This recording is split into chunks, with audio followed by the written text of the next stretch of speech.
Tom Brady and Bill Belichick headed for a breakup. Stephen Seney, Associated Press. Take any NFL dynasty, and I'll give you a dynasty that either ended, or had its end hastened, by an injury to that team's quarterback. The Steelers' Terry Bradshaw needed a cortisone shot before every game of the 1982, even with an 8-week break thanks to the players' strike, because of elbow pain, then had surgery the following offseason. He would play in only one more NFL game in 1983 before calling it quits, and Pittsburgh would spend the next decade or so flirting away, engaging with mediocrity. The 49ers' Joe Montana missed all of the 1991 and all but the second half of the final game of the 1992 regular, also with an elbow injury.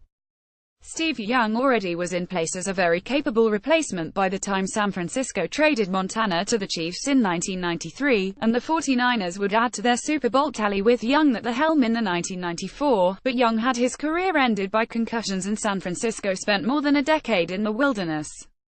The Cowboys won 3 Super Bowls with Troy Aikman at quarterback. Since he retired after the 2000 because of head and back injuries, they have only 2 playoff victories.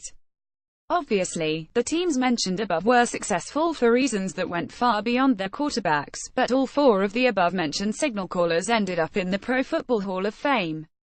Tom Brady will end up in Canton, too, after leading the Patriots to 5 Super Bowl wins in 7 appearances, with another berth on the table this. Apart from a lost 2008 that was ended by ligament tears in the first quarter of New England's first game, he has been remarkably healthy throughout his career, a fact he has chalked up in recent years to a training and dietary regimen devised by Alex Guerrero, with whom he has developed his TB12 method, life coaching brand. And that fanatical devotion to both his own health and the brand that he hopes to build off it is what seemingly will bring down the Patriots dynasty, according to a story published Friday by ESPN's Seth Wickersham that details the inner turmoil that has roiled New England this year. Some of Wickersham's reporting isn't exactly breaking new ground. The Boston Globe and the Boston Sports Journal reported last month that Brady's relationship with Guerrero had created an uncomfortable vibe at Patriots HQ, enough that coach Bill Belichick had revoked many of Guerrero's team privileges and that some of the players had started referring to Guerrero as Yoko, a callback to the woman who allegedly hastened the Beatles' demise all those decades ago. But Wickersham took things further. Greater than starting in 2013, Belichick allowed Guerrero to sit in on meetings in which the medical records of Patriots players were discussed. The trainer denied that he had actually seen any of the records. But Guerrero often would blame Patriots trainers for injuries, while offering few insightful opinions of his own, and Belichick quickly realized inviting him had been a mistake. Wickersham reports. Greater than Patriots players felt pressure from Brady, who obviously has amassed a sizable amount of power in the locker room, with new players calling him "Sir" to get treatment from Guerrero at the TB12 Sports Therapy Center near the team's training facility. Belichick confronted Brady about this early this, according to Wickersham, though no resolution was reached. Greater than backup quarterback Jimmy Garoppolo sought treatment at TB12 after injuring his shoulder while replacing Brady during his 2016 Deflategate suspension, only to find the doors locked. Wickersham reports Garoppolo eventually got treatment there 2 weeks later, but only after a high-ranking team official called to ask why he hadn't been admitted. That anecdote was telling and serves as the spine for the second thrust of Wickersham's story. The team didn't know how to handle the Garoppolo situation.